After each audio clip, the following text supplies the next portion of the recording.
امام بخاری مسلم کے استاد ہیں، انہوں نے اپنی کتاب المصنف میں، اس کی جلد نمبر 9 ہے،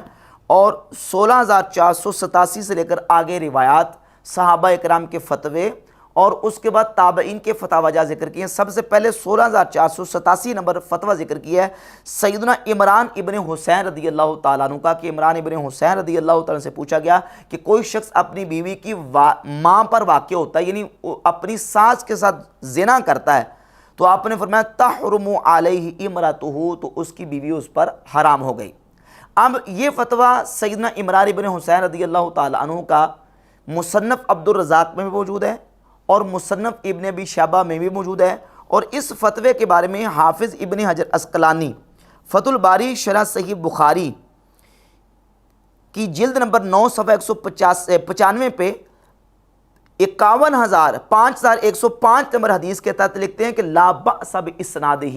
اس کی سند میں کوئی کسی قسم کا حرج نہیں ہے۔ تو اس کی سند کو حافظ ابن حجر عسقلانی نے تسلیم کیا ہے اور کہا کہ لا بأس بہ۔ سیدنا عمران ابن حسین رضی اللہ تعالیٰ کا فتویٰ بھی آ گیا، سیدنا عبداللہ ابن عباس کا فتویٰ بھی آ گیا، اور اس کے آگے چلیے امام عطا بن ابی رباح بہت بڑے عظیم المرتبت اور جلیل القدر تابعی ہیں، وہ فرماتے ہیں اذا اتی الرجل المرأة حراما، 16,492 نمبر یہ روایت ہے مصنف کی، فرماتے ہیں اگر کوئی شخص کسی عورت کے پاس حرام طریقے سے جاتا ہے تو حرمت علیہ ابنتہا، اس عورت کی بیٹی اس پر حرام ہو جاتی ہے، وَإِنْ أَتَى ابنتہا حرمت علیہ امہا، اور اگر وہ اس بیٹی کے پاس جاتا ہے تو اس کی ماں اس پر حرام ہو جاتی ہے۔ 16,495 نمبر فتویٰ ہے امام ابراہیم نخعی رحمۃ اللہ علیہ کو، فرماتے ہیں اذا غمز الرجل الجاریۃ لشہوۃ، اگر کسی شخص نے شہوت کے ساتھ کسی لڑکی کو چھوا یا اس کو ٹٹولا یا اس کو چٹکی بری، لم یتزوج امہا ولا ابنتہا، تو کہتے ہیں نہ تو اس کی ماں کے ساتھ نکاح کرے اور نہ ہی اس کی بیٹی کے ساتھ نکاح کرے۔ چلتے جائیں آگے، کتنے فتاوی جات تابعین کے کتب احادیث پہ موجود ہیں۔ یہ مصنف عبد الرزاق ہے، اس کی جلد نمبر 6 اور صفحہ نمبر 280 پہ 10,838 نمبر فتویٰ ہے امام زہری تابعی کا۔ معمر بن راشد کہتے ہیں کہ سألت الزہری عن رجل، میں نے امام زہری سے ایسے شخص کے بارے میں سوال کیا قبل امتہ او لمسہا، جس نے اپنی لونڈی کو بوسہ دیا یا اس کو چھوا، حل یتو امہا، کیا وہ اس کی ماں کے ساتھ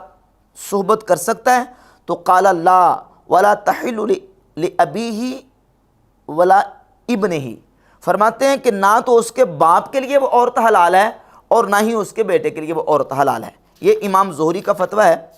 اور اس کے علاوہ مصنف عبد الرزاق میں امام عبد الرزاق نے جلد نمبر 7 اور اس میں صفحہ نمبر 197 پر پورا باب قائم کیا، باب الرجل یزنی بام امرأتہ و بنتہا و اختہا، باب اس بیان میں کہ بندہ کوئی شخص جو ہے وہ اپنی بیوی کی ماں کے ساتھ یعنی اپنی ساس سے زنا کرتا ہے یا اس کی بیٹی سے زنا کرتا ہے یا اس کی بہن سے زنا کرتا ہے، اس باب کے تحت پھر 12,762 نمبر روایت لے کے ہے امام عطا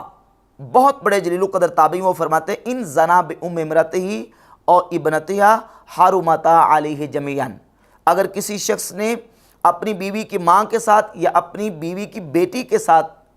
زنا کیا تو دونوں اس پر حرام ہو جائیں گی، یعنی وہ بیوی بھی اور وہ اس کی ماں بھی اور اس کی بیٹی بھی دونوں حرام ہو جائیں گی۔ امام شعبی جو کہ 500 صحابہ اکرام کی زیارت کرنے والے تابعی ہیں، اور امام حسن بصری رحمۃ اللہ تعالی علیہ، دونوں کا فتویٰ 12,763 نمبر فتویٰ ہے، فرماتے اذا زنى الرجل بام امرأتہ اور ابنت امرأتہ، اگر کسی شخص نے اپنی بیوی کی ماں کے ساتھ یا اپنی بیوی کی بیٹی کے ساتھ زنا کیا، حرمتا علیہ جمیعا، تو وہ دونوں کی دونوں اس پر حرام ہو گئی۔ اسی طریقے سے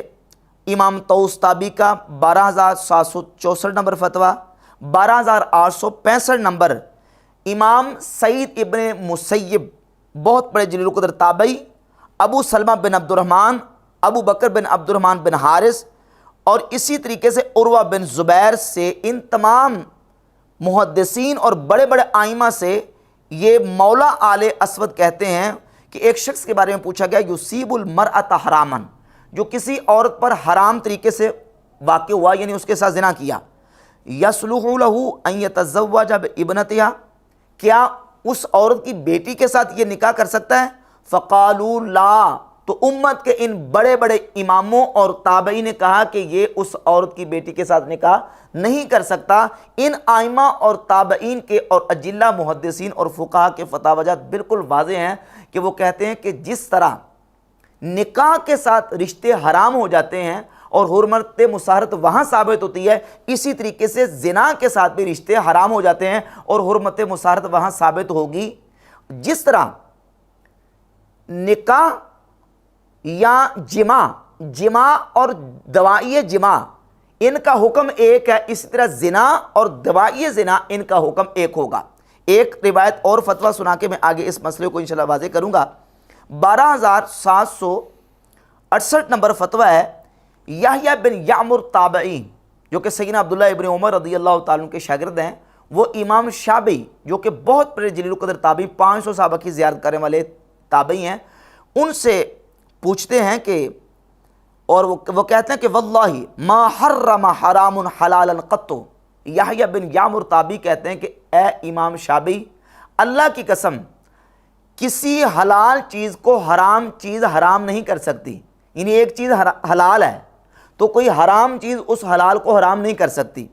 تو امام شعبی نے فرمایا بل لو ردیتا خمرن علی مائن حرم شرب ذالک الماء، فرماتے ہیں نہیں، بلکہ ایسے نہیں ہے، بلکہ اگر تو پانی کے اوپر شراب انڈیل دے، حاشیے میں لکھا ہے کہ یہ ردیتا نہیں ہے بلکہ اصل جو ہے اس کا لفظ ہے سببتا، یعنی تو انڈیل دے، پانی ڈال دے، کہ تو اگر شراب پانی کے اوپر انڈیل دے اور پانی کے اوپر ڈال دے تو وہ سارے کا سارا پانی جو ہے وہ ناپاک ہو جائے گا۔ حرم شرب ذالک الماء، اس پانی کو پینا حرام ہو جائے گا۔ قال وکان الحسن یقول مثل قول شعبی، راوی کہتے ہیں کہ امام حسن بصری رحمۃ اللہ علیہ وہ بھی امام شعبی کی طرح ہی فتویٰ دیتے تھے کہ جس طریقے سے جو ہے وہ نکاح کے ساتھ رشتے حرام ہو جاتے ہیں، زنا کے ساتھ بھی رشتے حرام ہو جاتے ہیں۔ اب جس طرح میں نے عرض کیا تھا کہ ایک ہے جماع اور ایک ہے دوائی جماع یعنی عورت کے ساتھ صحبت کرنا، اور ایک ہے دوائی جماع یعنی جو جماع کرنے پر ابھارتے ہیں، عورت کو شہوت کے ساتھ ٹٹولنا، اس کو شہوت کے ساتھ مس کرنا اور شہوت کے ساتھ بوسو کنار کرنا، شہوت کے ساتھ اس کے ساتھ معانقہ کرنا، یہ دوائی